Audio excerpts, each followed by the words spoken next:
And welcome in to In-Game Chat for Saturday, March 16th, 2024. I'm right on that one, good. Sometimes I don't know what day it is at all. Season 18, though, episode 10 for the year here. I'm Scott. And I'm RJ. Welcome into the show, everybody.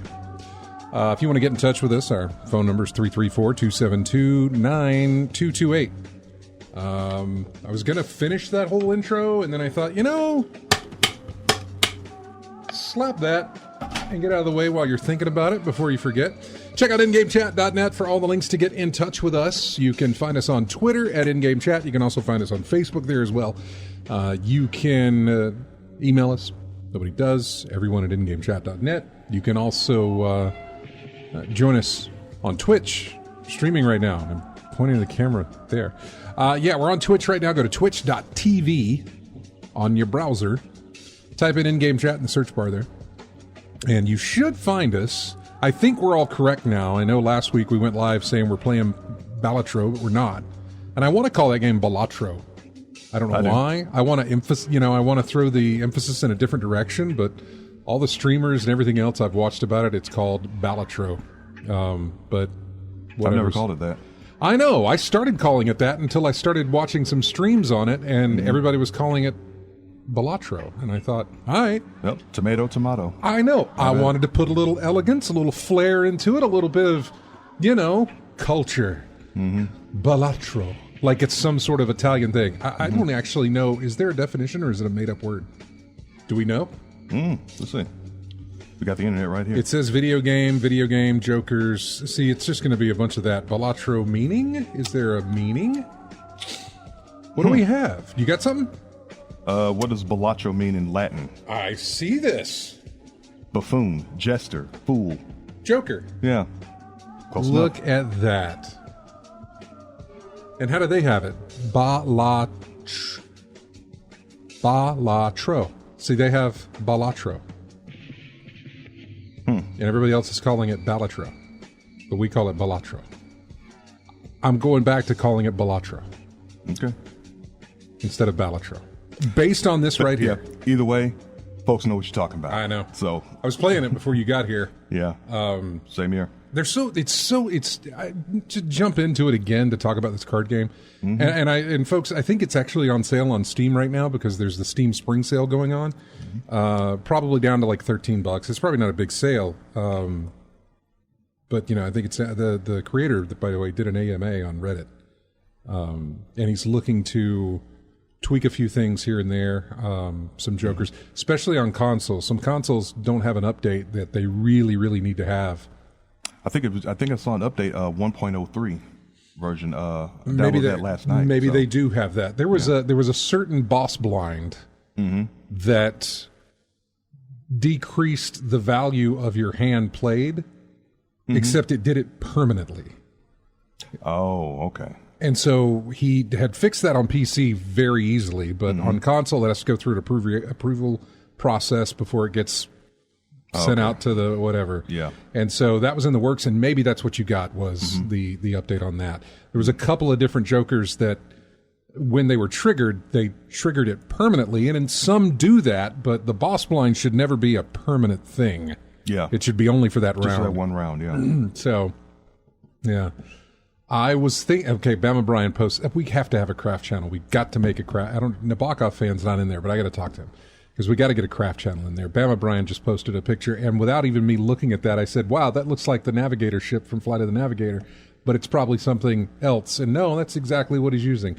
Graphite powder. Oh, man, you did a great job. Been a long time since I've seen, I think the only name I remember in that film was Sarah Jessica Parker. A way young Sarah Jessica Parker. Disney film, Flight of the Navigator. Watched it when I was really young. A few times. Loved it to death. Watched it when I was older, and I was like, man, that ship's still cool, but this movie's kind of lame. But is that the one where they took the tilt-a-whirl and put a bubble around it? Or is that something else? Tilt-a-whirl and put a what around it? A bubble. Some type of bubble to let it fly. I'm thinking of another film. I know what you're talking about. But that's not Flight of the But Navigator? that's not Flight of the Navigator. No, no. Okay. Flight of the Navigator was this Disney thing, this kid. And I really should go back and watch it. Like, they found a spaceship. And this kid gets into the spaceship. And he just flies around and then apparently goes into the future or something. It's, yeah, Howard Hessman was in it. By the way, I see a list of the patch notes for 1.03. Good. Hopefully that's in there. He talked about that. He talked about working on a mobile version of the game. We talked about that in the parking lot the other day. How would that work? And it's like, probably landscape. You know, that's the I can't see it any other way than landscape. Yeah. Because if you try it vertically, you are not going to. It's just not. It's too much information. Yeah. To put on the screen, so you would have to do it. You'd have to do it landscape. Although on my iPad's in the other room. I was going to say on an iPad you might be able to do it either way. I just don't see that happening on a phone, but I don't know. The other reason that I saw the craft channel thing, and this is just, I don't even know if he's in the room, Drunk Degenerates. I don't even know if Josh is in there, and I need to talk to him because I want to play some Baldur's Gate with him.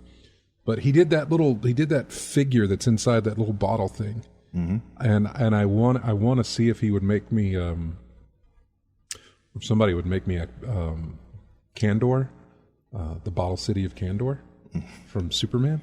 I would really like that. I'd very much like that. Seeing that little glass case with that thing, I was like, ooh, make Kandor.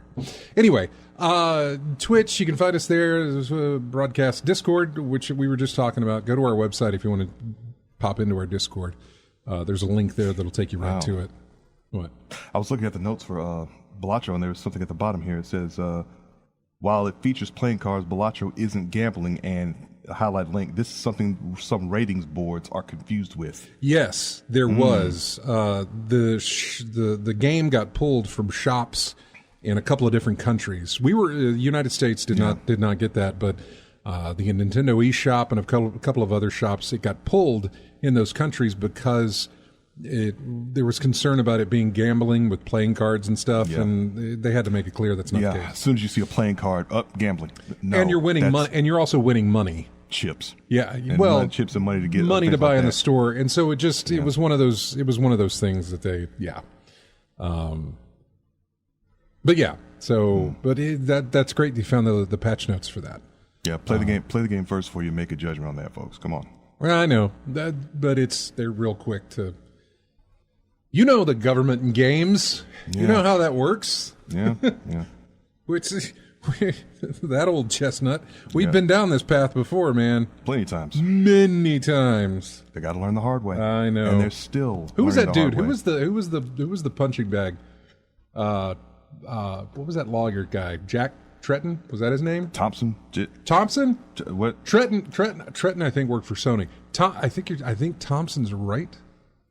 Was it Jack Thompson? God, he would. I mean, a GTA would release, and he's like, lawsuit. GTA 2, lawsuit. Jack Thompson? I think that was it. And then there was. Let's see. As an attorney, Thompson focused his legal efforts against what he perceives as obscenity in modern culture. It's anti-video game. Okay. Yeah. That guy. Oh, yeah, there he is. Yeah. And who was the dude that went after Mortal Kombat? A bunch of people went after Mortal Kombat. Yeah, but there was a dude way up high. Lieberman. Wasn't that his name? Joe Lieberman? Yeah. Okay. Was it him that was going? I don't know if he was going after Mortal Kombat or if he was going after GTA or whatever. But probably video games in general. I think so, but I think their biggest excuse was like, what's Senator Joe Lieberman? Yeah. I was like, look at Mortal Kombat, the blood and the guts and the blood and the guts and the beer. Yeah. I think that's who it was, but yeah. We don't get that anymore much. Yeah, but that started off of Night Trap. You're exactly right. Yeah, Night Trap got folks really heated up in Washington. How many people do you know played Night Trap? Not many. I was going to say, unless you did, I don't know of anybody that did. I have the game though. It was offered on PlayStation Plus. Right. Yeah, I got the remake, yeah. Yeah, but I'm talking about when when it first came out, which was the Sega CD, right? Yeah, not many people had it. Night Trap and was a Sewer Rat or something? Sewer Shark. Sewer Rat, one or the other. You had to hunt sewer rats though. Sewer Shark. Yeah, that was based on and Night Trap. Based on how many pounds of vermin you took out to determine whether or not you beat the game or not. Right. I don't know anybody that had Night Trap. I barely knew anybody that had Sega CD at the time. Yeah. That was a problem. That was a really rare thing, and I knew it was a big deal because, I'd see clips of it online, I wouldn't. I saw clips in magazines because at that time there was no online to where you could watch clips from these things. I only saw it on if it was on television when it was talked about or advertised, or I saw ads in magazine or reviews in magazines. I really never saw it in motion. Either of those games or the other games that came with it. I know there was like Aerosmith. You could make your own video or something. Something like that. Yeah. There was a couple of other ones that were trying to use. I mean, there was Sonic on Sega CD. Yeah, I got Sonic CD, the only thing we talk about with that is the Japanese soundtrack, much better than the U.S. soundtrack. Yeah, and that's what everyone gets it for. And Eternal Champions Challenge from the Dark Side. The other part of it being that you were seeing, like, you thought graphics had come a long way because it's like, oh wow, it's playing video of people and things like that. It really wasn't that great. No. And this was used when I got into PCs more. Then it was used a lot. If FMVs, I think is what FMV, full motion video. Is what it was using in. What was that game? Phantasmagoria? Not Phantasmagoria. That's a good one. Seventh Guest had it. Myst had a little bit of it, but there was another one. It was about a detective, like a neo-noir detective, Tex something. Sounds like some film noir type thing going on. It was, and the big draw to it was like it had a few people in it that you recognized, and Margot Kidder was one of them. Tex something. Tex Murphy. Thank you, AC Wraith. That's why you're a mod. You think you're going to lose that mod status, but when you keep throwing stuff out like that, you're not. You keep entrenching yourself into that. But you threw out. Yeah. I know it's a whole franchise, but it was Tex Murphy and under the light of a killing moon or something like that. Under a killing moon. Under a killing moon. That's what it was. I know. I remember these things. Oh man. The third installment. Tex, you just said it was a series, yeah. Yeah. It was a whole series. Wow. Soleil Moonfry. Oh, she was in that too for that under a killing moon. Under a Killing Moon movie was in the works, starring Soleil Moonfry in a prominent role. Okay. Oh, a movie was in the works. Oh, okay. Project was ultimately scrapped. Yeah. I thought maybe she was in the actual game. Okay. Yeah. I never had that game. I was always interested in it, but I think I was worried that either, number one, my parents would not let me play it. Number two, my PC just wouldn't run it. Yeah. That was a big, because I was so young at that time, I didn't, I was walking up to Dad, can it run this? Can I play this on this machine? Because I didn't know. Yeah. I really did not know. But yeah. Bama Bryan says he had a Power Glove. I never had a Power Glove. I didn't have a lot of Nintendo accessories. I had the gun, as almost everybody did. Because I think most of them came with, like, the big pack was Mario Duck Hunt, Light Gun, 2 controllers, boom, $150. There you go. Yeah, there was a whole bunch of peripherals back in those days. Might have been really didn't even need them. Really, Power Glove was cool, I guess, but I never did the Power Glove. I never did the Gyromite. I never did Rob the robot. I never did the trackpad. I never did the Super Scope, but that was Super Nintendo. About the only ones I dipped into was the NES Advantage controller, which I don't really consider a peripheral on that one. It's just it was a controller, you know, it's just a different type of controller.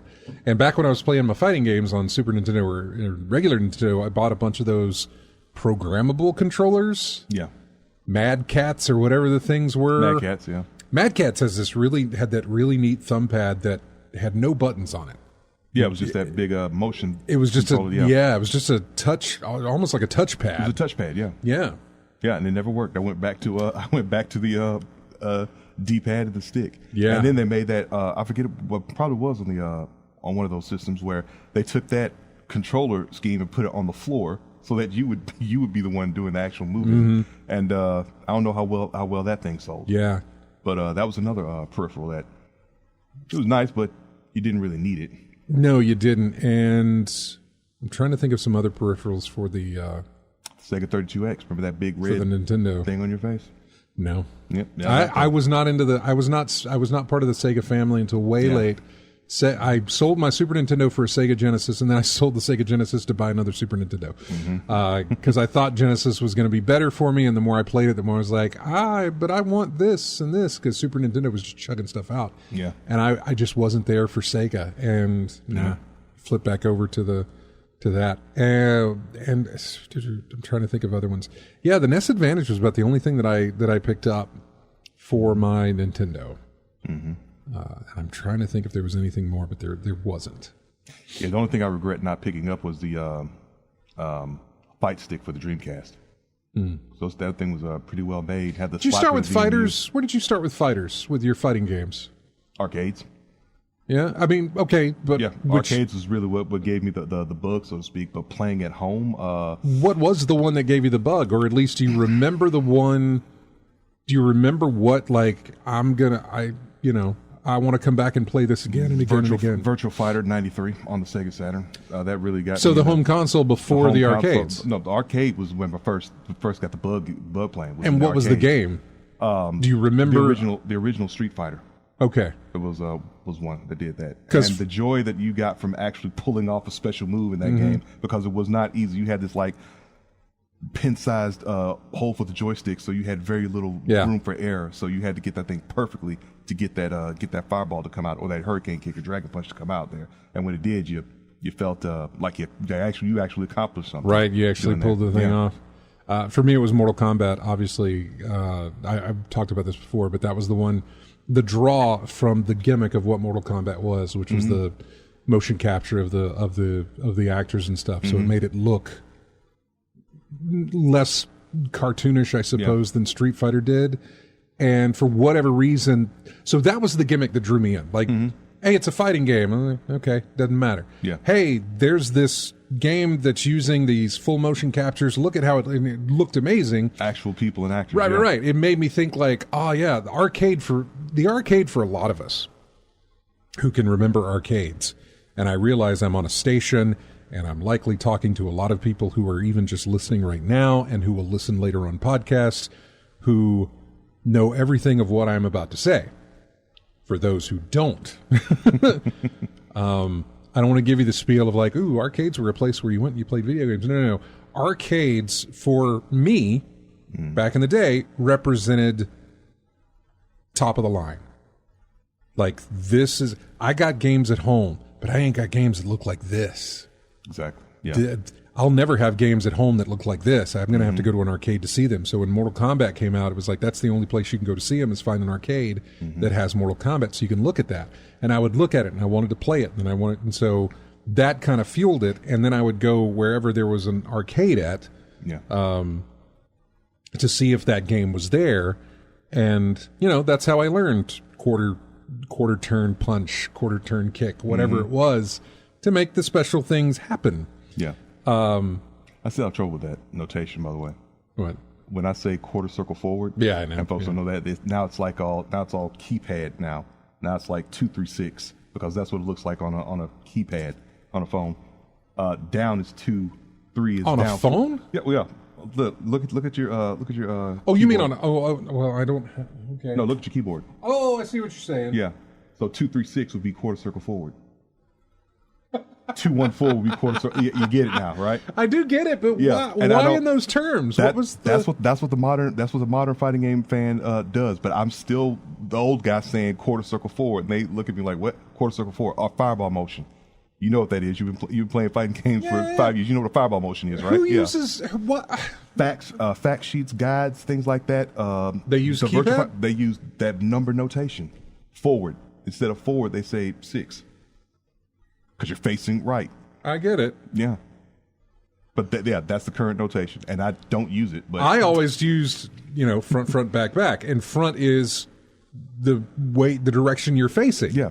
You don't have to think of like 6, 7, 6, 6, 7. Yeah. What was it be? 6, 6, 4, 4. Yeah. See, look, they want to make a universal term that was easier for the incoming numbers does not make things easier. To you and me, I get that because we're old. We're up there in age. Yes, I mean that's not what we're used to. I love math. I'm just saying throwing numbers into a description of something does not make things easier. Yeah, like I said, to you and me, yeah, but to the younger generation, it's fine to them. Oh man, let's go to the chat room here. I don't even know. There's people on hold. Let's go to the chat. See, Bima Bryant says the Wing Commander series had some big name celebrities.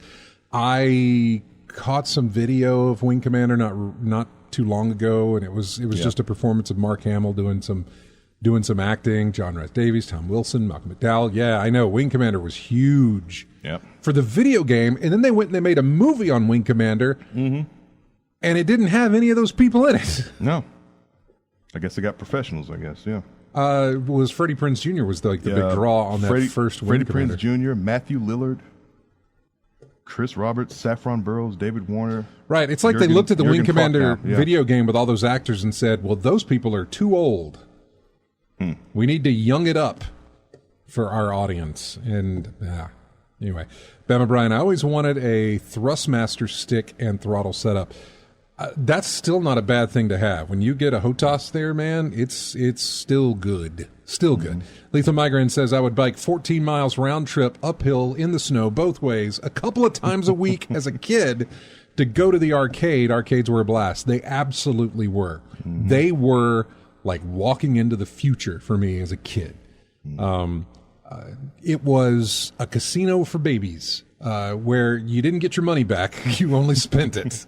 But you might have gotten some tickets that you could redeem for a lava lamp or a little thing that sat on the end of your pencil, depending on how good you were at skee-ball. So, yeah, God, I remember arcades. They were the future for me. And they only kept doing that more and more as games got better and better because it seemed to be, hey, the home entertainment, the home console market is catching up a little bit. We're going to advance the arcades, and so arcade games will get a little bit more advanced, and then obviously you hit a gulf or you hit a wall there where it was like the consoles are leaping ahead of us here. The home systems are leaping ahead of us. About the only thing we can do here is gimmick games, being light gun games, being redemption games, prize redemption, light gun, and pinball, which you could not put into the home. And so, if you can hang on, whoever's on the line, I'm going to check who this is during the break because we're at the bottom of the hour here. Hang on the line. We're going to, probably Chris, but even if it's not, just hold on. We're going to get to you. I got music here from a game called Ultros. This is called The Matriarch. Is that from last week or no? I don't think it is. I did these early this week, so I can't remember. Did these on like Tuesday, so I'm not sure. But we'll be right back with more of In-Game Chat right after this.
Hey, welcome back into In-Game Chat. I think we got the wrong music here, because this is Skull and Bones, Thrill of the Hunt. I want to say we did Skull and Bones last week.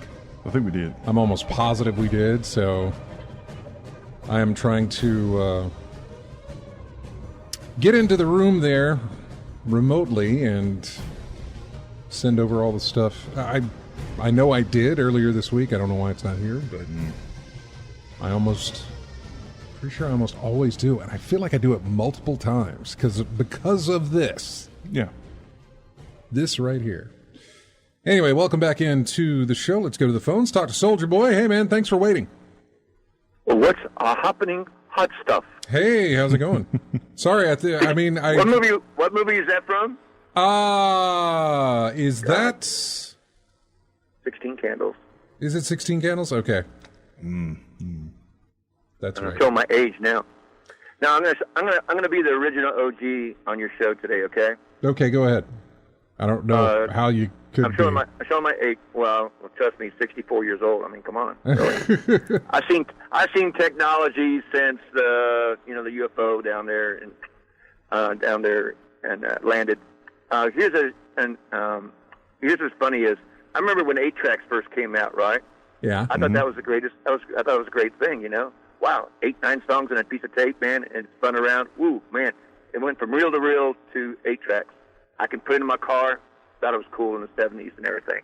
And then cassettes came out, and I thought cassettes were cool. But the greatest advance in cassettes, where you could push a button, it would dance all the way to the next song because it had a little space, a little gap between it. You remember those? No, I'm showing my age again. I was going to say, I don't remember them. I remember being told about them, but I don't remember them. Memories. Yeah. And then what came out? Oh, CDs came out. Oh, I thought that was a great thing. Only certain artists came out because I didn't know if it was going to make it or not. Kind of like the old VHS beta war they had coming out, and which way it's going to go. Even though beta had a better quality, better picture and stuff like this, VHS ended up winning the long run. And then went. Okay, so here's what's unique is I've worked in 2 arcades, the old Aladdin's Castle I worked at 2 of them, and when I was in the Air Force, part-time. And that's one thing you were saying that I totally agreed with you about the arcade games, that it just seemed that as I stayed there longer and longer, I could see the arcade was going away because of the consoles were coming on board. Yeah. And they just could not keep up with it, I mean, they tried their best. They even tried to go less childlike and go more adult, I guess, kind of like the Dave and Buster's angle, Right. Yeah. Which I would say like that's probably what's left of your arcades, really, or places like Dave and Buster's. And even in those, it's most of it is redemption games. The same place with final round 1 in Atlanta that I go to. It's the same thing, Dave and Buster's, but it's like 80% redemption. And it's all redemption. Yeah. Guess what I bought myself last year as my midlife crisis gift? Skee ball. Close. I'll give you another close. Laser disc. Oh, okay, yeah. Oh, okay. You sure you're not Chris? Sure. Yeah, that's Chris was saying the laser disc. Yeah. I bought a console game, Dragon's Lair. Dragon's Lair, yeah. The real deal. Yep. Oh man, I was like younger than your age even. I remember when people used to lean against it and it would skip across. Oh, yeah. You would think that it had like a circuit board or something on it, like solid state or something, because that was everything was solid state back then, I went for the tube when I was a little kid, but my dad used to go to get the tubes at the old drugstore, for the TV, Yeah. Mm-hmm. And I thought it was solid state, man, and I thought that was going to be the future, man, was the laser disc. But then I saw the faults in it, man. I mean, you just lean against it. Man, it skipped right over about 5/16. Mm-hmm. So I ended up on a website, and I ended up buying one, refurbished and reconditioned and everything. And now, Soldier Boy gets to play it in his man cave, but nobody leaning on it as much as he wants. Life is good. It's funny is you put all those quarters in. I probably could have bought a machine back then, but now I have one. You can buy the things now that you had back then. And it's like great. Dragon Layer's story was so great. Oh, it was. It was one of those, that and Space Ace, man. Oh, yeah. Yep. I remember that. Was it Space Ace? Yeah. Yeah, Space Ace. Yep. Oh, man. And they were both laser games too, Laserdisc games, right? They were by the same company. Don Bluth, Don Bluth did them. Dragon's Lair 2, Space Ace, and I think Space Ace had a sequel too. Space Ace, yeah. I think the collection was Dragon's Lair, Dragon's Lair 2 Time Warp, and then Space Ace was the third one in there. Right. And as far as what's weird about it is, though, you don't get the same feeling when you're playing not the real thing box size, I guess the size, versus somebody told me they were on console games too. They are, yeah. But you don't get the same feeling though, because you're pushing a button, whereas you had a tap tap tap tap. You know, like the night that kept taking away your tiles and everything, and light changing. Yeah. I know what you're talking about. It just didn't feel the same on a console. I said, you know what? My girlfriend says, well, just go buy one, and you got the money for it. I was like, yeah, you're right. I think what they did was they tried to make a change for, they made an alteration from the original to made it arranged for console. Like they probably changed some things here and there to make it more fitting for the console instead of the arcade. So I suppose, yeah. I even think there's a documentary on it, but I think it holds the record for the game that has appeared on the most systems, I guess. Because it's been remade or ported or whatever to so many different systems over the years. Now I could be wrong. That could be Tetris, but I'm not sure. But I thought it was Dragon's Lair had the most. Do you remember those days when we used to play those games? In particular, I don't know. You were probably really even young, but you had to put quarters on and you had to line up and get yourself in line. Oh yeah, had to do that back with the Mortal Kombat Street Fighter days. Yeah, fighting games. You had to put your quarter up there, ready to go whenever they were done. Yep, I got next. Sometimes a couple of fights broke out too, you know. And they're like, my quarter's up next. Right, there were. I don't know why they were so. But yeah, there was that on occasion. Someone cut the line. How you do that? I have other than being a, one of those people. Yeah. Did you ever watch the TV series X-Files? I have, but if you did you ever watch the one where the guy was at the arcade and he was able to control the arcade games? That one, no, I don't remember. His mind, and he'd be able to light you up and turn you into a pretzel, burn you. Don't remember that one, but I mean... Yeah, he comes up to the guy and he says, it's my game. He says, no, dude. He says, I'm next. He goes, no, that was my quarter next up there. Whoosh, lit him up. Yeah, there was 10 seasons of that show, and I don't remember that particular one. But yeah, I don't doubt it at all. So you worked Did you ever watch the one even before X-Files that before X-Files was the guy that drove around in the Mustang and he was Kolchak, Night Stalker. Oh, Kolchak, yeah. Yeah. Remember his Mustang convertible, man? And he's always going in this. That stuff was the prelude to X-Files, but it really was. That's some classic stuff, man. It really was. That was. I want to say they even referenced it a few times, maybe. Yeah, they did. Or paid some homages to it, at least, I think. Absolutely they did. I like that one where Kolchak, the computer was a killer computer. I don't remember. You didn't see that one? I mean, it's not that I didn't see any of them. It's just that I haven't watched Kolchak in a long time, so I don't remember that. I'm not saying it wasn't there. I just don't remember it myself. So yeah. But I'm starting to notice a lot of sci-fi stuff. In order to be good and memorable, and that's what I think Star Wars is having a major problem right now, and that is having good writers. Yeah, probably. I think everybody's copying everybody else's storyline. I don't necessarily know that Lucas is the best writer. George Lucas is the best writer there either. Of course, I don't necessarily know that he wrote all 3 films, or did he write them and he didn't direct. I don't remember. Yeah. I can't remember, but I thought he wrote and directed them. First 3. I don't think he did. I don't remember on the writing side of things, but I don't think he directed them all. But I cannot remember it. I think RJ's looking that up right now. But I tell you one thing, it is Star Wars. Ever since Walt Disney, they destroyed it. Oh God. It's just not the same anymore. Yeah, the 3 that they did afterwards, and there's been some better Star Wars done since then, but not in the main canon of those films. Not in the whatever it is. 7, 8, and 9 were not that great, but there's been some side projects that they've done that have been actually pretty good. Such as? Oh gosh.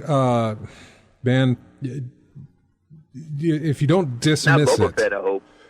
Boba Fett was disappointing. Mandalorian's not bad. I like Mandalorian, and the book the Book of Boba Fett wasn't too bad. But Star Wars Rebels, I really, really enjoyed. It is all cartoon, but I really, really enjoyed that. And it takes a little bit to get into the mythology, the lore that they go into, but whenever they do, it's really, really good. And then they brought that back for Ahsoka whenever they did the live action for that one. I have not watched Andor yet, but I would like to.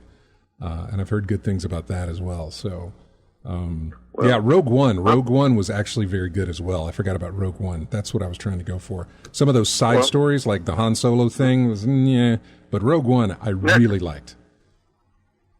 And the storylines, I think, even in sci-fi, I think storylines are just very. What do you think about? Is there a Dune 2 coming out, or what's? It's already on. Yeah, it's in theaters now. Have you seen it? What do you think? I have not seen it. That's your job to do that. You know that, and give us the 411 on it. I have not been to a movie in a theater since John Wick 4, which was last March. I think last March. Was that good? Oh God, I loved it. I loved it. Really? I didn't think they could get anything after watching the last the other ones previous. I didn't think there could be anything more in the story. Well, I guess there is. There is, but now I think they're done. I really think they're done now. But I've been proven wrong plenty of times before when I thought it was over with. So, but we'll have to wait and see on that. They got some side projects on that going on too. Cool. Different developments. So. Okay, well, I appreciate you all taking my call today and let me bring back my memories now. Not at all, man. Thanks for calling in. Old school. Okay, thanks, guys. Yep, take care now. Bye-bye. Yeah. John, I was looking up Lucas. Said he wrote the screenplays for the movies, but it was the novels they were talking about. He didn't have a hand in those. Well, the novelizations? Yeah, no, I wouldn't think he... No. He never did, but he wrote all 3 films? They're crediting him with the films, what I've looked at. He probably did, but I know he didn't direct all 3. Okay. I think he may have done one of those, and then somebody else took over, I believe. Mm-hmm. Getting Lawrence Kasdan is sticking in my head. Lawrence Kasdan, who I also think directed the first Mortal Kombat film, but I want to say he had a hand in one of the Star Wars, main Star Wars. Mm-hmm. In fact, Bama Bryan, who I'm going to take word as gospel here, says he wrote them, but he did not direct them. And I'm almost positive that he is going to know that. Yeah. So, yeah. Mm-hmm. And Lethal Migraine, the John Wick that you're talking about, if you're talking about Ballerina, which is a spin-off John Wick, yeah, they may have already filmed that. But I heard that was having issues or something. I thought it was as well. I think issues with fan reception. I don't know. Not go well, I'm not or sure. Something like that. I don't know. I guess they wanted to back up, hold off a bit before releasing it. I'm going off of memory, but because I think the Continental didn't do too well, did it? No, it didn't. Oh. It was a 3-episode little mini-series type thing, and it didn't. Due to great, I've still not seen it, even though as much as I love that action, but the people involved with it didn't have any involvement. The people involved with the main John Wick films the based on, had no no input.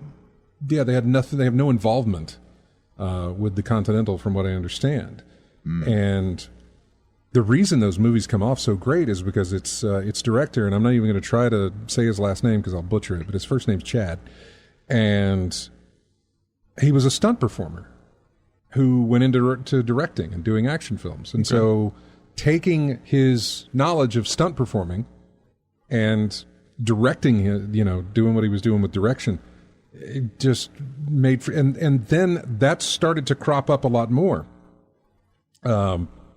If you're a fan of some really good action, it's stunt performers doing these things. And in fact, what's that film? It's a Ryan Gosling film coming out, Fall Guy, coming out later this year based on the TV show. On the TV show, yeah. Which is all about stunt performing. But he was a stunt performer who is now directing this film and I broke a world record for car flips, I believe. Chad Stahelski? There's something like that, yeah. Yeah. Yeah. Chad Stahelski. Okay.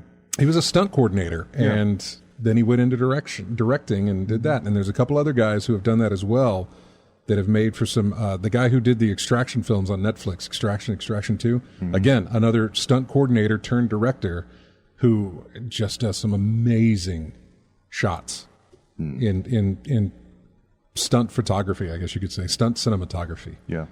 Is another way to look at it. Action photography. Sure. I know what I'm looking for in an action scene. I've been through it enough times I can look at it from the other side and see. There are some great ones. Monkey Man comes out not too long from now. That's another one I'm looking at, which is not a stunt performer doing directing, but it looks insanely great as far as the action is concerned. There's some really great shots. Yeah. Anyway, back to video gaming. With 6 minutes left to go in the hour, what have you played, RJ, recently? Let's see. I'm still doing some grinding on Phantasy Star Online 2, New Genesis. It's been a while since I've been playing the game, so there's a whole bunch of new content in there since the last time, so I'm going through. When was the last time you played it? Well, how long is this gap? The gap? A couple years. Yeah? Yeah, a couple years. So I've had a whole bunch of things come up in between that time, and now I'm getting back into it. So the lobbies are still the same. Folks putting those little funny symbol chats all over the place, and I'm getting a kick out of that. But for the most part, I'm still having a little bit of fun with the game, getting some reminiscing about the fun I had a couple years ago, and getting new equipment and grinding for it and getting it all up to snuff. And for the most part, Balatro, that we were talking about earlier, I'm really playing now to unlock as much as I can. I'm trying to get those long runs in. I have yet to beat an ante yet. I think the highest I got was 5. Right. And I'm still with you then. I want to say it was tailor made for me because I had a run that involved 4 jokers, and each one involved increasing the multiplier if you had a card in a certain set, and I had all 4 of them. I also had the splash joker, which gave me all cards, no matter what you're doing, you're playing them. Right, all cards you play score. And so I'm starting to realize the mistakes I've been making throughout my time playing this game. For instance, you don't have to play all your cards. You don't have to play 5, up to 5. You don't have to play 5. Okay, realize that. 2, I'm not skipping anything, and I really should have in some of the cards that I've had. One of the jokers I had involved was the ice cream joker, which gives me 100 chips every play, dwindles. But then I lose 5 chips every round I play. So it goes from 100 to 95, 95 to 100, so on and so on and so on. That's good for a while, and then you sell it later. That's good for a while, then you got to get rid of it. Yeah. So, in retrospect, I was thinking, it would have been a really good thing if I would have just skipped that round and went straight to the big blind and had a good amount of chips coming from that card. Get rid of it before losing it. That's a good strategy. That's something I didn't think about, but that's a good strategy. Yeah. So the benefit of skipping blinds, because it gives you something like, hey, you'll get 2 foil jokers here, and I think one of my favorite jokers in the game right now is Scary Face. Every face card you got, it just boosts the thing up. And I also got one that was what's the term, polychromatic. Right. One of those it's like foil, polychromatic, and something else that boosts polychromatic, I think, gives you a 1.5 multiplier. Yeah, polychromatic, that's it. Polychromatic, and it gave me 1.5. Foil gives you what, 5? Foil gives you 50 chips. 50 chips, okay. So holographic gives you a plus 10 multiplier, not a times 10, but a plus 10. Plus 10. So yeah, there's levels to the refractor cards, right? Yeah. So I only got polychromatic, so I was using that for a good little while, but now that's on your jokers, because some of your cards can have steel, gold, glass. Steel, gold, glass, lucky, stone, things like that, wild, little things like that here and there. Extra cards from the purchases that you get. And if you've got a steel card in your hand when you play, in other words, you didn't play it and you didn't discard it, but it's in your hand while your actual hand is getting counted, it gives you a plus something multiplier as long as it's in hand. Yeah. Gold, if you keep it throughout the game, if you never discard it and you have that in your hand at the end of the game, you get extra money with a gold card. Don't play it, you get $3. And there was... I remember early on in my original stream that we did on there, I had one that said, I had a joker that said all cards are treated as face cards, and then I had another thing that said all face cards become gold cards. So I was right. I mean, I was getting a lot of gold cards. It didn't matter what they were. Yep. Until I got, and I didn't think about this at the time, I got to a boss blind that said face cards don't count. But all my cards are considered face cards. And you didn't think about it until you got into the match. Well, what I didn't think about doing was just selling off that Joker card. Sell that. Yeah, it's like the one I had with the ice cream. I should have sold this card or skipped a blind or one of the two. I just thought I was screwed. I was like, well, there goes my run. I ran into it, but I didn't realize this was one of the first times I'd played it, and to sell the card. If only you had the Luchador Joker. Which one does he do? He removes the boss blind's power. So that thing where it said all face cards are worth it, it would have said nope.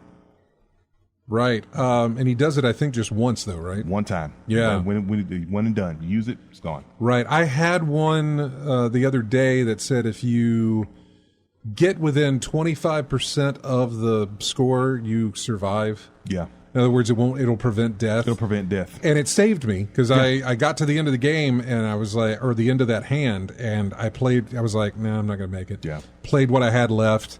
It counted it up, and I went through and I was like, oh yeah, I forgot that card's there. Yeah. But then once it was done, that card self-destructed. It went away. Yeah. One time, one and done. So yeah. But I still haven't beaten a hand. No, me neither. But basically the allure of the game is, finding out all your strategies and techniques as you go on.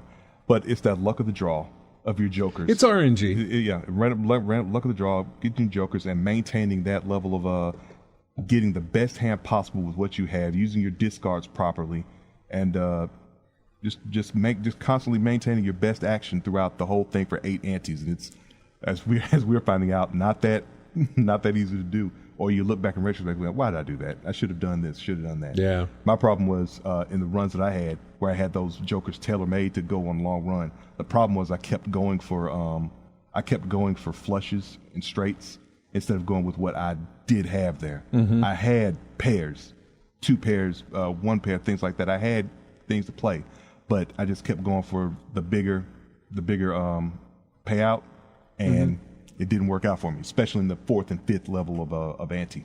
I'm finding it lately. I'm finding, I guess, my play style or whatever. Lately, I'm finding that I'm not doing enough with the planet cards, the ones that upgrade your hands. Yeah, and I've really got to do that. I've focused so much on the jokers giving me multipliers that I'm not looking at the hands being upgraded enough, because those give you multipliers as well. They give you bigger multipliers. I've done that as well. I've seen plenty of cards, but the problem is the planet cards that I'm getting, it's the things that I don't get. They're not hands you play. Yeah, it's like we'll boost every 4 of a kind that you got, and I think when's the last time I had a 4 of a kind? Like once. I may get them early in my because when you're in those smaller blinds, you can take more risks as far as using all your discards at trying to get a 4 of a kind. Yeah. It possibly gets easier when you get like tarot cards and things that can switch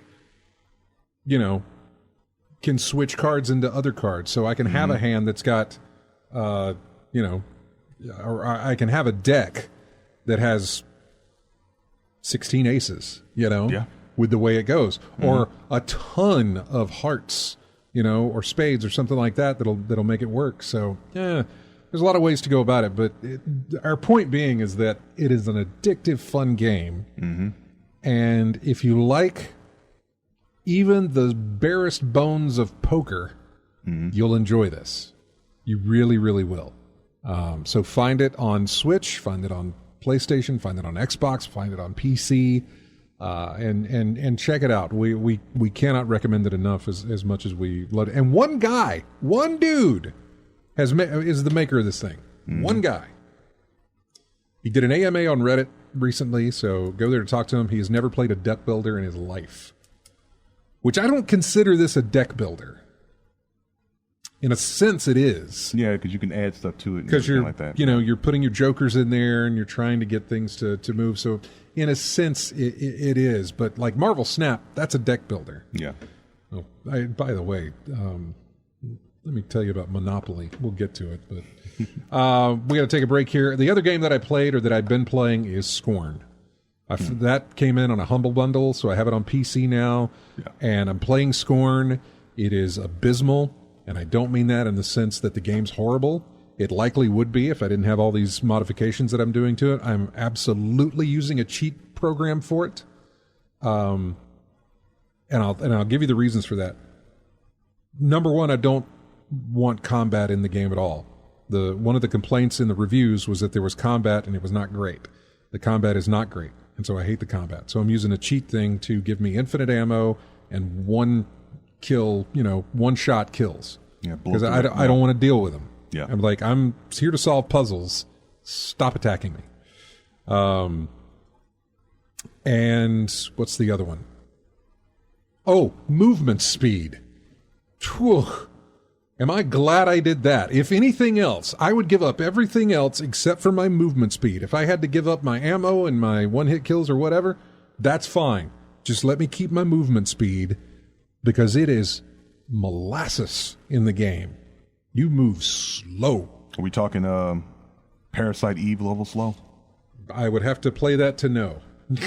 One of the complaints I've heard about Parasite Eve is how slow your main character is in the game. I mean, it's bad. You don't move fast in this game. There is a run button in there, and that's fine, but that sort of helps. But your character has to build the momentum up. In other words, when you hit the run thing, it takes a minute to ramp. It ramps. Okay. Your speed ramps. They got to warm up.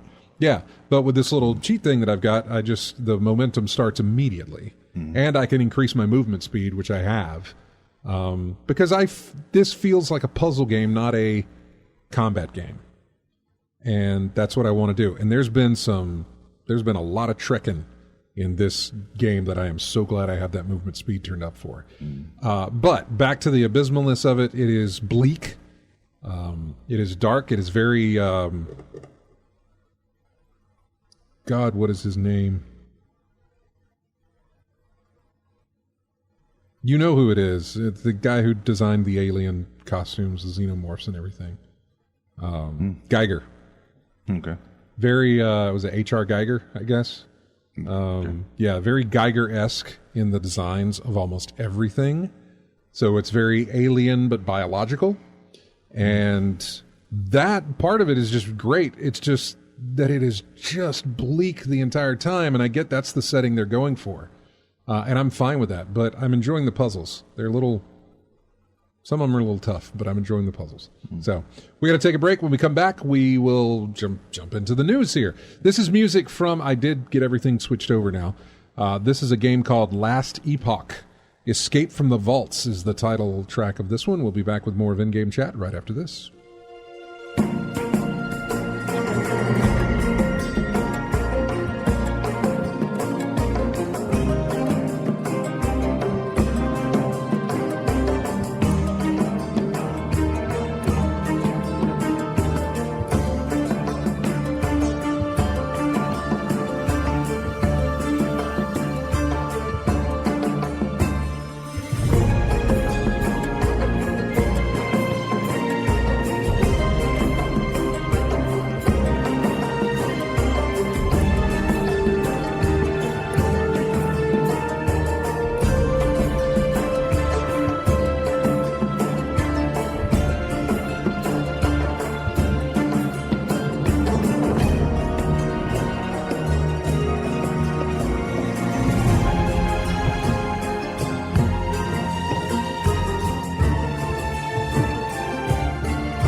Welcome back to in-game chat. Music from Pacific Drive.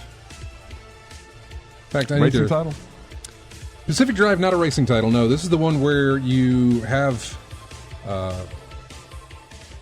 it's a station wagon, and you're driving around. You really can only survive inside the station wagon. Outside of the station wagon is not necessarily death, but you don't have a lot of time outside to survive. You need to be inside your car. You go out, you collect a bunch of parts, you go back to base, you upgrade your car, you go out further, collect a bunch of parts, go back to base, upgrade your car, you go out further. You know, it's basically all of that. It's... survival driving. It's a survival driving game. Yeah. Really, essentially, it's kind of what it is. Because I wouldn't equate that type of music to a station wagon. No, you're right. I wouldn't either. I am writing down the songs that play because we missed 2 songs that are not going to get played, and I'll use those for next week. Yep. So I want to write down what does get played, so that we'll be good to go. Make sure that's correct. It is. Writing down the next one. I'm so sorry. Not unless you soup up the station wagon. No, yeah, you can soup it up as well. Yeah. I don't exactly know all the upgrades that you can take with it, or that you can do to it. I know armor is one. Its ability to survive out in the elements and what it's doing. I think you can upgrade, maybe storage capacity for it or something, or just, I don't know all the different things that you can do with it. So, hey, you're in in-game chat. Who's this? This is Chris. Hey, man, what's going on? Oh, not too much. Y'all having a fun afternoon? So far. Got basketball on TV and got video games that we're talking about on the air. So, yeah, I'm still playing Final Fantasy VII. Well, of course you are. That's not one that you that really wraps up quickly. I don't think. I don't know. I mean, how many hours you put into it? Let me see. Bunch, probably. I would imagine so. Are we in double or triple digits? I would say double so far. Maybe he's gone triple. Let's see what Tom Stamp said the last time I saved it. Well, I want to go ahead and save it, unless that'll tell me. He's looking. He's actually looking at it. Look it up, yeah. That's always fun to look, see how many hours. That's what I like about Steam. It tells you right there. This is how many hours you put into it. The game, yeah. I'm 20 hours into it. 20 hours in. Okay. That reminds me. Now I want to look at Balatro and see where I am. I'm curious because I got my Steam Deck right here.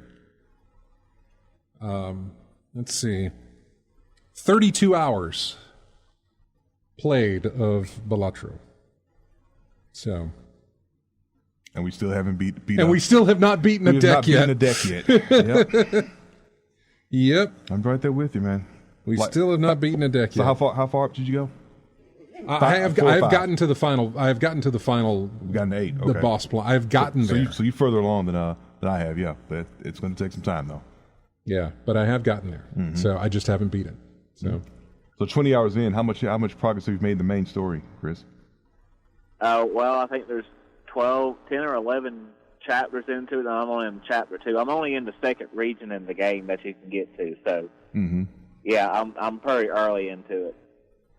20 hours early. And pretty early into it, yeah, I know. Yeah, so like I said, it doesn't really pick up till until the hour 80 or so. Yeah. I mean, you can progress the story as fast or slow as you want to. I've been just running around doing side quests and power level my characters and stuff, but I basically kind of know the storyline of what happened in the original one, and I'm really not all that far into it. Mm-hmm. Yeah, on newer... So that brings up a good thing to talk about is games like that where you've got... you can mainline the story if you want to, or you can go and do a bunch of side quests and things like that. So in some cases... with certain titles, I can't see a reason why I would mainline the story. And sometimes you have to do side stories, even be powered up. Well, there's that too. Take the main story. There's that aspect to it, but throwing that out. I go to the Batman games, Arkham City, Arkham Knight. all of those. Arkham Knight, there are some side quests on Arkham Knight that I could do without. Some of those Riddler races and things like that I could do without. However, in some of those side things, some of those side quests, I am just so much in love with the game. The fighting combat in that game, the ones where you're, the silent assassin thing, the whatever, I can't remember what they're called. But that, and just so in love with the lore, the characters, the game, the setting, all of it, that I am perfectly fine not trying to finish this as fast as I can. Mm-hmm. Myst was a lot like that. I slow played it because I didn't want it to end. I wanted to really soak it in and experience it. Yeah. Rather than like, hey, it's a game, let's get through it and get it done. Let's see what happens at the end. I'm okay. I know that I'll get there. So I'm okay just to enjoy the journey of getting there rather than trying to get there as fast as I could to get to the ending. Yeah. Then there are some games that offer me plenty of things to do, but I don't have any reason to really want to do those because I don't. Final Fantasy would not be one of those games, I wouldn't think, especially Final Fantasy VII, given the, I don't want to say it the lore, but given the legacy. Yeah. That particular title has. Yeah, given its rep. Yeah. Exactly. That you would want to milk it for everything that you could get out of it. Mm-hmm. And not just zip through it. Yeah. Something else about the Batman things that you mentioned. I don't think I finished any of the Batman titles with a Riddler's side story. Mm-hmm. I don't think I've even ever finished any of them. I played through some of them, of course, because you would randomly find one of those question marks here and there. Yeah. But I think it was one with involved Catwoman, Arkham City. City had the one where you could play as Catwoman. Yeah, of course. Yeah. I think you could do that though in Arkham Knight as well, though. Well, it was the one where you had to complete all of Riddler's riddles to fight him at the end in his machine. Yeah, I never fought him because I didn't have the tolerance to go through all those riddle things. Just it wasn't essential to the story, so to speak. So I just skipped that part. But yeah, I mean, like I said, they're just some things you have to go through to get the level up to get through the story that you want to, but some things, some you can just do without. I was like that with Assassin's Creed Black Flag, just because I enjoyed so much of all of that. Yeah. And oddly enough, I know you're still there, Chris. Oddly enough, Black Flag gave me the same sense, and this is going to sound weird, as Wind Waker. Mm-hmm. Because you were on a ship, you were going to different little places, there were things that would pop up on your map that were places you wanted to look into, and I really, really enjoyed that. I loved Wind Waker. Mm-hmm. And so playing Black Flag, I was just, this is great. I like the theme, the pirate setting stuff, all of this is fantastic. I'm going to, again, milk this for all it's worth and extend it as far as I can. It was one of the best. It was such a redemption moment for the Assassin's Creed series after 3, which I did not like. Everyone said that. 3 is when it kind of came off the wheels. 1 and 2 were 1 was great, 2 was phenomenal. And some of the expansions of that game, Brotherhood and the other one, I can't remember what it's called, but the other one that went through Ezio's life, were still fantastic as far as what they were doing. And then they got to 3, where we're all waiting for this whole thing to kind of culminate and do what it's going to do. And it never did. And in fact, did it horribly that I didn't know that I was going to go back to it. But when they threw in pirates, it's like, well, you got me. You got me again. But then there's some games like Cyberpunk, I don't feel like doing all the stuff in there. I don't have familiarity with the characters. This is brand new. Like, obviously in a sequel, maybe something changes there, but there is no sort of, outside of trying to get experience points and upgrading yourself and everything else, it's not that I'm going to think the point of those side missions in Cyberpunk other than money and XP. Right. It's not necessarily something that I want to mainline, but it's also not something that I'm going to spend a lot of time doing side quests. Or an item, because there was a whole bunch of little stories on the outside here and there that had no connection to the main story. Like, for instance, saving the pop group from their stalker. Yeah, it's just that one little side story that you did, and you never hear about it again. You may get 2 different phone calls depending on how that one mission turned out. That type of thing. But other than main storyline, no. And again, you're only doing it for XP and cash. XP, cash, or curiosity, seeing what the fuss is about. If you may bump into it accidentally, or they'll give you something for it. Yeah, some kind of upgrade you get out of it, or something. Who knows? But. Item, a bike, be a Kira bike or some other thing like that. Some item, some weapon. But if you're good with what you got, you really don't have a need to stick go with that route. So yeah. Well, Chris, we hope you enjoy continuing Final Fantasy. Are you looking at playing anything else anytime soon, or is it just you sticking with Final Fantasy? For right now, I'm going to just stick with that, and then whatever else comes around the corner, I'm thinking of actually getting one of those PlayStation Portables, because every now and then I like to sit up front in the living room with my father whenever he's watching TV or doing this and that. Oh, you're going to get a portal? You're going to get a PlayStation Portal? I'm thinking about wanting to get one of those because I've heard that, playing the remote play, through your phone and everything or other devices, you can use the touchscreen controls to play the PlayStation. But you can also wirelessly connect your PlayStation DualSense controller to your cell phone. But the PlayStation, the remote play won't even sense it. Controller that it actually is. It says it's not compatible.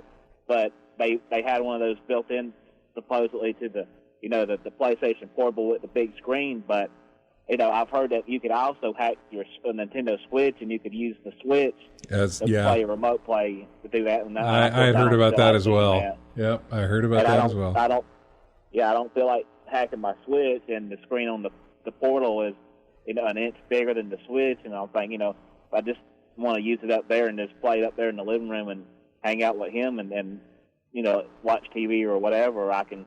If I ever wanted to play it without having to be at the other end of the house, I could just have it up there with me and play since I've got good internet now.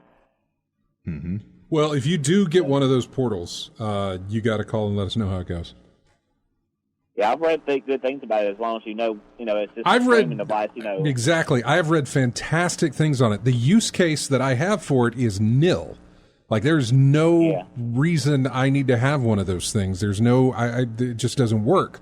It does, but it's not, I just don't have a use for it. But I can easily see there being a use for it in certain households, in certain places. I could totally see that being the case.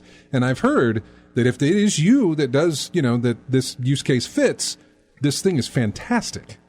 Apparently it's very, very good. It was baffling to my mind why they would release something like that, but reading reviews about here's the reasons you could use it, I'm thinking, yeah, I can see that. It's not necessarily a problem I've ever run into, but I could totally see that. Mm-hmm. Yeah, if it just fits in scenarios of what it can do and it's that suitable enough for you, then yeah. Right, yeah. Well, man, if that happens, you got to let us know, because I'm really curious. I don't know anybody who's got one, so I'd be really curious to know how you like it if you do go that route. Mm-hmm. Yeah, I've been thinking about wanting to get one of those and check it out. But yeah, I was messing with hooking it up to my phone, and streaming, the PlayStation to it.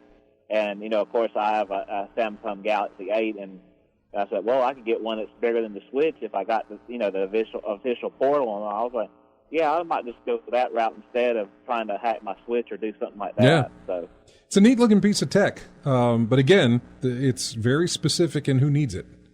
And but apparently it's doing very well. So, yeah. Let us know and continue on with that. We're going to go to another phone line here and then go to a break. But thanks for calling in, Chris. All right. Y'all have a good afternoon. Take care, buddy. Right, take care now. Bye-bye. All right. Bye. Hey, you're in in-game chat. Who's this?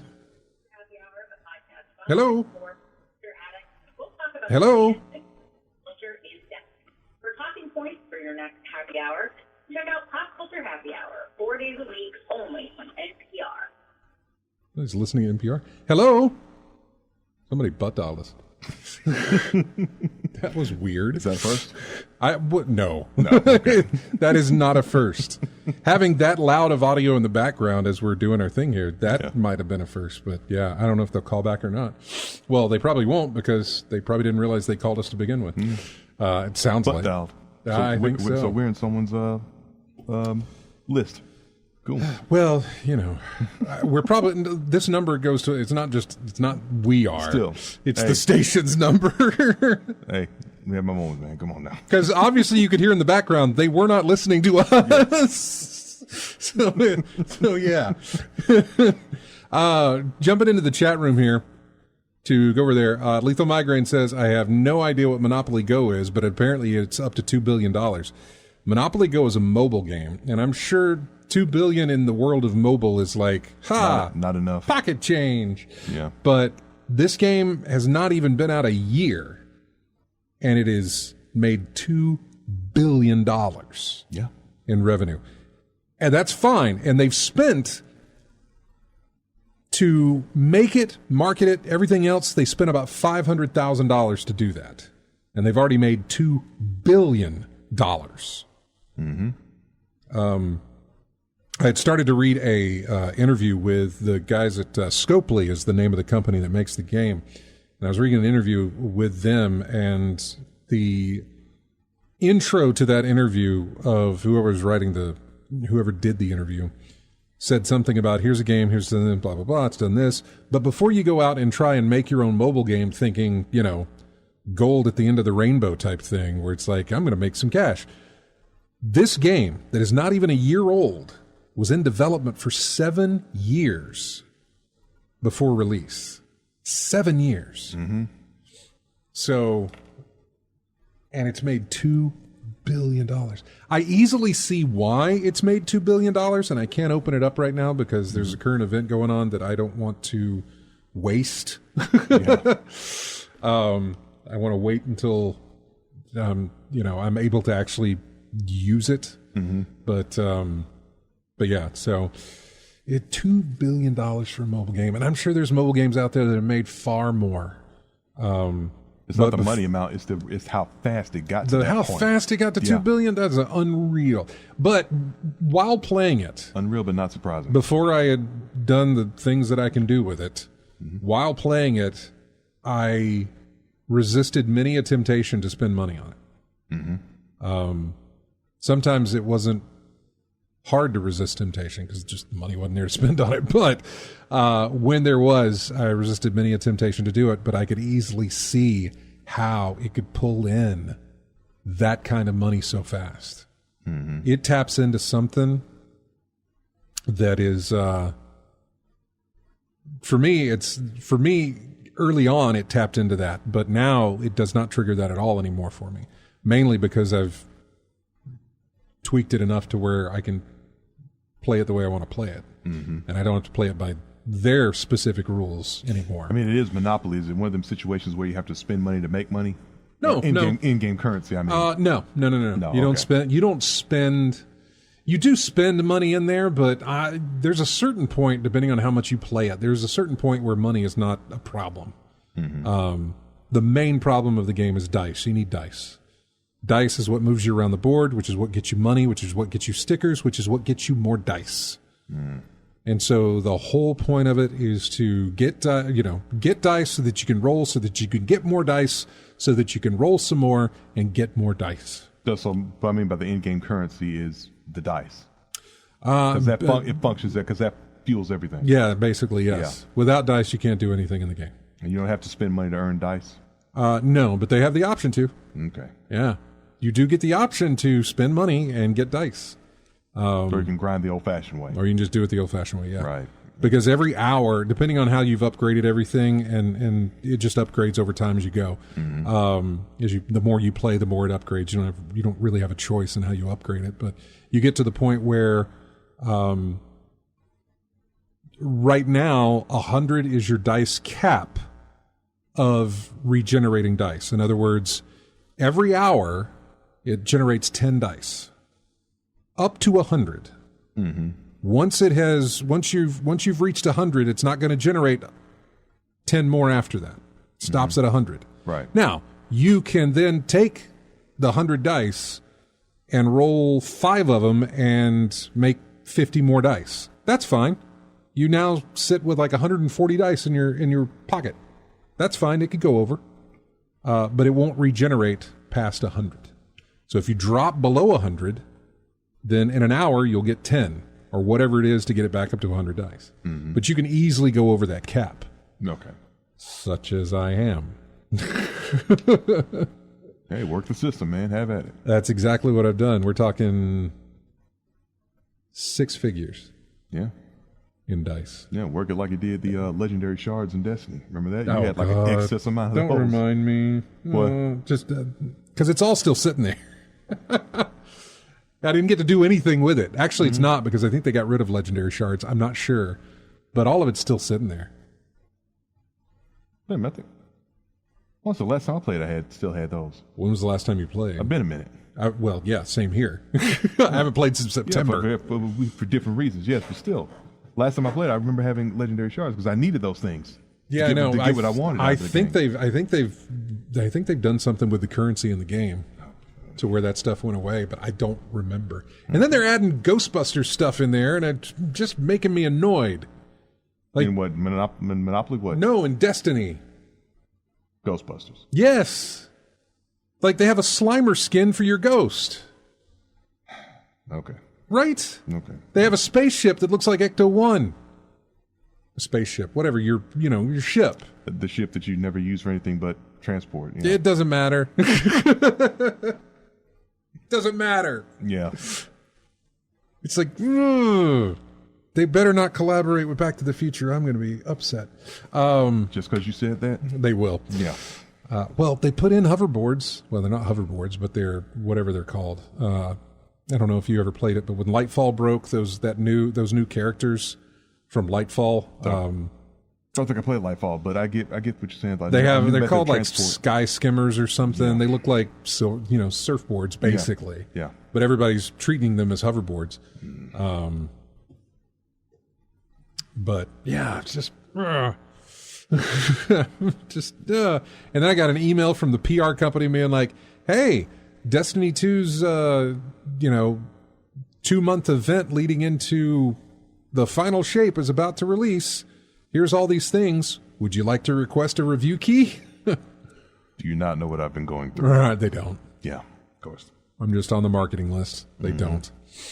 So, hey, we're going to take a break. When we come back, maybe we'll hit the news. Maybe we won't because, we're not structured at all. This is music from Slave Zero X. Which I don't know what that is, but it might sound interesting to you for some reason, RJ. I don't know. Slave Zero X, this is a track called Take Up Your Blade. We'll be back with more of In-Game Chat right after this.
Hey, welcome back to In-Game Chat.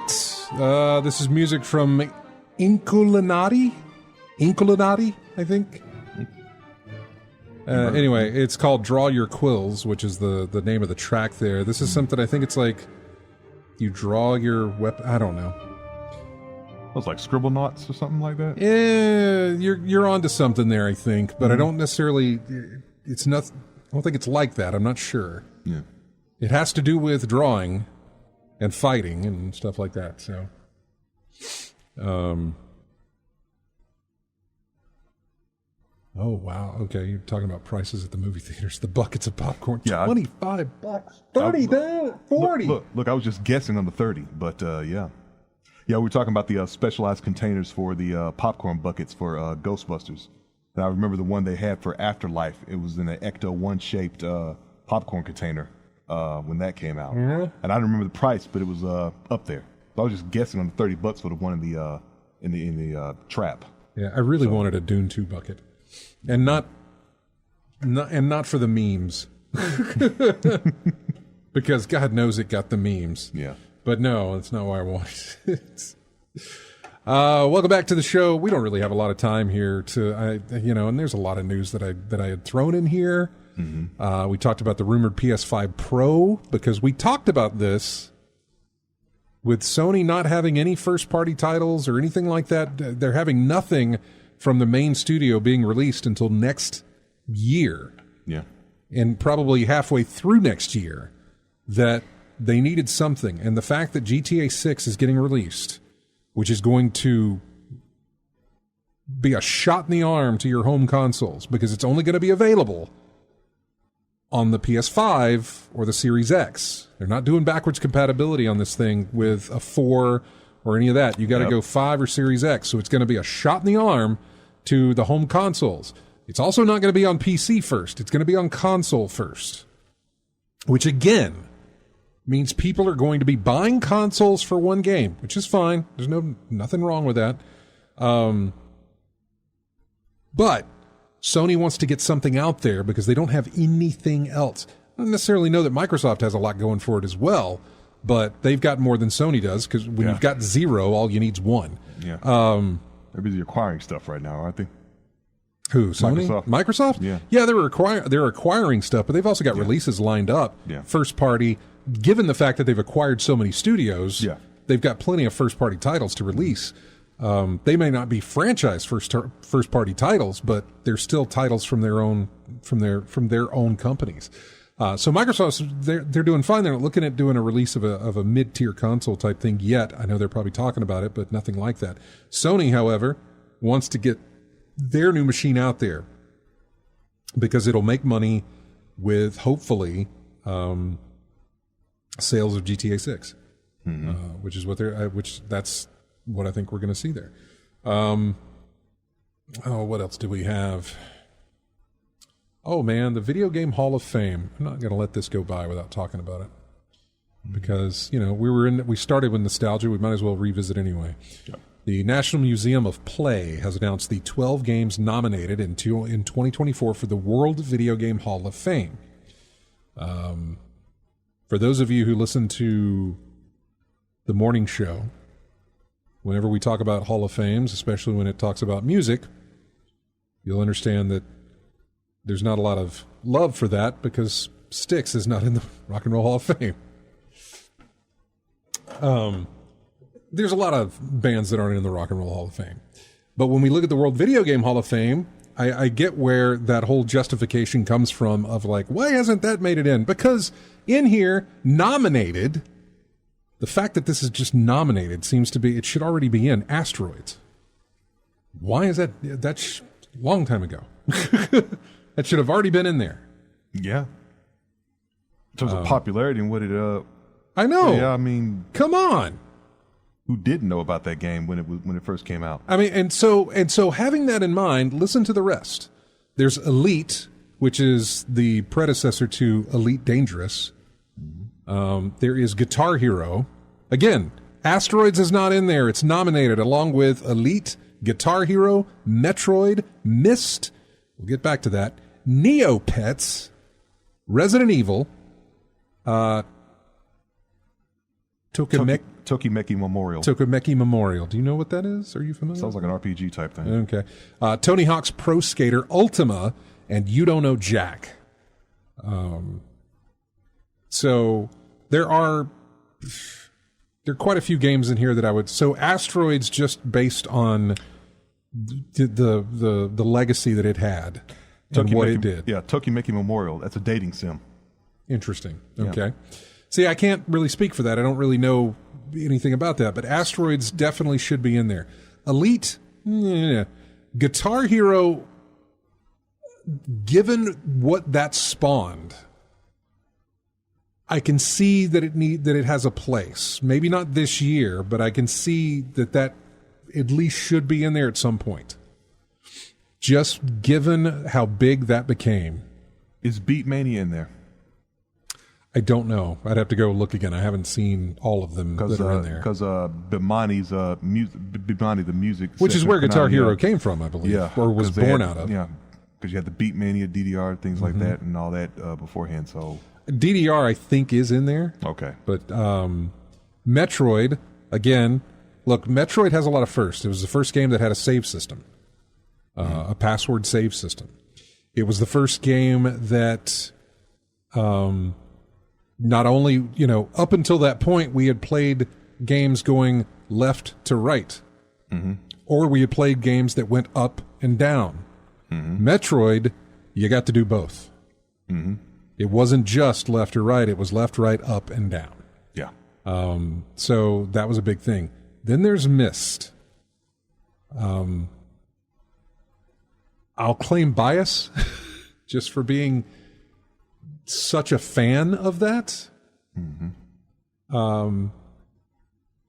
That thing was amazing in the 90s. Myst was huge. Neopets, I get. That was a culture phenomenon of having Neopets. And I don't know if it's Neopets or if it's, what was that other one? Tamagotchi? Is that what it was called? Tamagotchi? Yeah. I feel like Neopets, Tamagotchi should be kind of one and the same there. Resident Evil, huge, big deal. Definitely. I don't know about the dating sim you talked about. Tony Hawk's Pro Skater. Sure, but down the line. Ultima definitely should be in there. You Don't Know Jack, down the line. So I would take Elite, Guitar Hero, the dating sim we talked about, Tony Hawk, and You Don't Know Jack. I would take those 5, push them to next year. I don't know how many they're supposed to pick, actually. I don't know what the... I don't know how many they have to pick. It said the public will vote for their favorites on the website and the top 3 games we add to a ballot. The other ballots were submitted by the International Selection Advisory Committee, which the Strong Museum said includes journalists and scholars familiar with the history of video games and their roles in society. Well, then what are the other games on the ballots after that? The public vote is open from March 14th to the 21st. Inductees will be announced on May 9th during an in-person ceremony. Or that, or they left it off. Yeah. Because I see Neopets, You Don't Know Jack. Then there's SimCity. Why is SimCity not listed in the list? Listed in the list. I'm not sure. So it was 4 were inducted last year. See that part in the article. Barbie fashion designer, Computer Space, The Last of Us, and Wii Sports.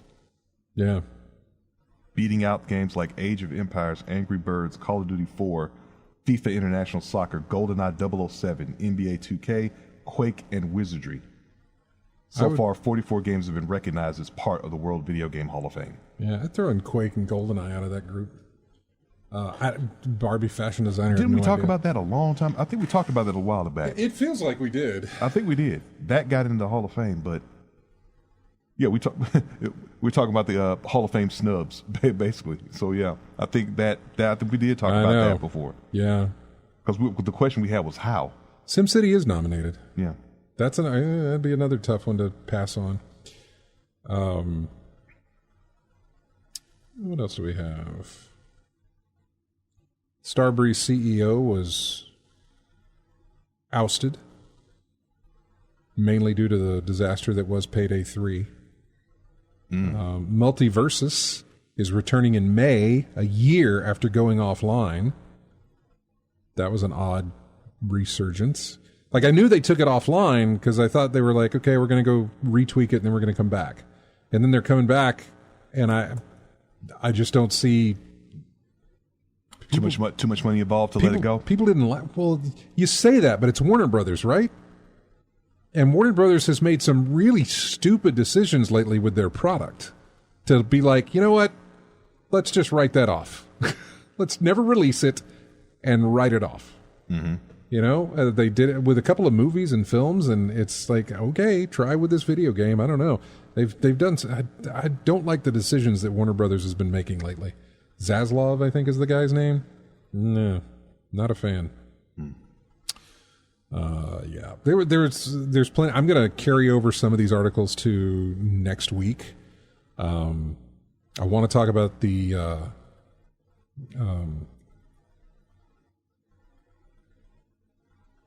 GTA 6 release there. Mm-hmm. Definitely want to talk about that. I would love to talk about the canceled Spider-Man game, the multiplayer Spider's Web or whatever it's called. But that was a leak of a canceled game, a leak of a trailer for a canceled game. Although a multiplayer, massively online Spider-Man game sounds kind of neat, and it looked kind of neat as well. I just don't know if it would play that great in co-op. But they could probably figure out a way to make it happen. I'm not sure, but they could. Yeah, there was a bunch of layoffs at Respawn. More people losing their jobs in the video game world. That Starbreeze CEO lost his job, but I mean that was over the whole Payday 3 thing, which they're still trying to improve and fix. Season Pass was announced for Minecraft in their in-game marketplace. Now they have a season or a battle pass type thing. Like, here you go, subscribe to this. So I think that's the way you're going to see a lot of games go. Like, here's our season pass. Here's all these things you can earn in the game if you subscribe. Otherwise, here's all the things you earn when you're playing for free. And it's almost never worth it. But Helldivers seems to be doing good there with the way that they're working. That's all Josh was playing last week when I got on. He was busy in Helldivers. I watched him stream some Helldivers. And then I looked at my friends list one night this week, and all of my Destiny people were playing Helldivers too. And I was like, well, maybe I should pick that up, join it in my groups, and play some stuff, because I just haven't. I haven't. Subtle hint. I know. I haven't done anything with them in forever. I can't do anything with them because of Destiny. So, you know. They're going to raid tonight. But, yeah, Lethal Migraine, I haven't been on Game Pass recently, and I really should fire up my console and go back to that. I need to get back into Hi-Fi Rush. And No. I got a pretty good ways. I got to like a midway point in a level. Most levels, like I told you, I was playing it by going level by level. Yeah. And I came to a level that I didn't finish, but it has a midway point in it. To where it stops down, gives you some story, and then gives you an upgraded ability, and then has you move on. And I just haven't moved on from that little halfway mark of that level. Well, yeah, don't let yourself get too rusty on that thing now. You know, it's a beat game, and you're absolutely right. I will, but they do a lot in that game, especially where difficulty is concerned, to not make that an issue. Like, I can turn off the entire rhythm action of it to where that when I play it, it's moving, it does it itself, which is fine. I don't mind doing that if I got to, but it's not too bad. It's not too difficult to get back into. Okay. At least I don't think so. It's got a tutorial mode. I was watching somebody's review of Balatro, and talked about the fact that he bought the game and there was no tutorial because the tutorial was in the demo that he played. And because he had played the demo, the tutorial was no longer here in the actual game. That's something hopefully he patches in as well. Maybe the patch works, because I never played the demo. I just bought the game. And it gave you a tutorial as you're playing. But I only played like half of the tutorial, not even half of the tutorial, before I said, okay, I need some more time with this game. Let's go, and I'll come back to it. Well, I never came back to it until it actually released. And when I went, it's like, no tutorial. Yeah. Maybe you have to open up another profile and do it that way. That's a possibility. I didn't think about that. That is a possibility, because when you start a new profile, you can elect to unlock everything. You'll lose achievements, but you can unlock everything. But only when you start a new profile. You can't do it in the middle of one you've already started. So, speaking of Balatro, we have music here from that game as we go out. So thanks everybody for joining us this week on In-Game Chat. Find us on the usual places. You guys have a great time out there, and we will see you next Saturday for another episode of In-Game. Will we? You going to be here next week? Yeah. Good? Okay. Yeah, we'll see you next week for In-Game Chat. Here's music from, are we calling it Balatro? Balatro. Yeah, not Balatro. Balatro. I've always called it Balatro, so right. I don't see no point in changing. I got you. See you guys later.